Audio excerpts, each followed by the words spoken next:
अस्सलामुअलैकुम। जापान का एक नंबर पर्दे का स्टॉक आ गया। ठीक है, ये एक नंबर पर्दा होता है जापान का 100 किलो वाला बंडल। अच्छा, इससे पहले देखें दूसरे जापान के पर्दे की काफ़ी वीडियोस चल रही होती हैं 12-13 हज़ार में, वो रेगुलर माल होता है। ये जो है एक नंबर पर्दा होता है। ठीक है, माल इसका आप चेक करते जाएं। इसमें रंगीन माल जो है वो आपको ज़्यादा नज़र आएगा, प्रिंटेड माल इसमें आपको ज़्यादा मिलेगा। और एक नंबर से मुराद ये कि इसमें साफ़ सुथरा माल होता है, कटा फटा बिल्कुल समझ लें, बहुत कम रेशो होता है उसका। ठीक है, 100 किलो बंडल का वज़न है।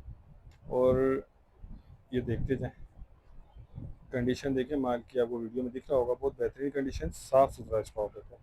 ठीक है, रेट इसके डिस्क्रिप्शन में दिए हुए हैं। बाकी ये कि देखें इसमें खिड़की दरवाजे का साइज़ ज़्यादा होता है, बरामदा साइज़ जो है वो जापान वाले माल में बहुत ही कम होता है। ठीक है, ये चीज़ ध्यान में रखिएगा।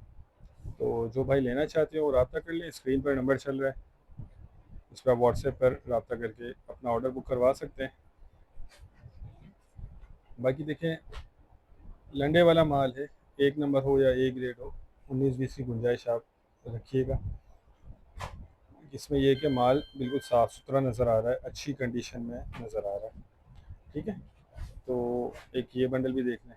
देखें, ये बिल्कुल पैक बंडल है, दोनों बंडल साइड से बिल्कुल पैक है। तो उम्मीद करता हूँ स्टॉक के हवाले से आपको आइडिया हो गया होगा। नेक्स्ट वीडियो तक के लिए हमें इजाज़त दीजिए। अल्लाह हाफिज़।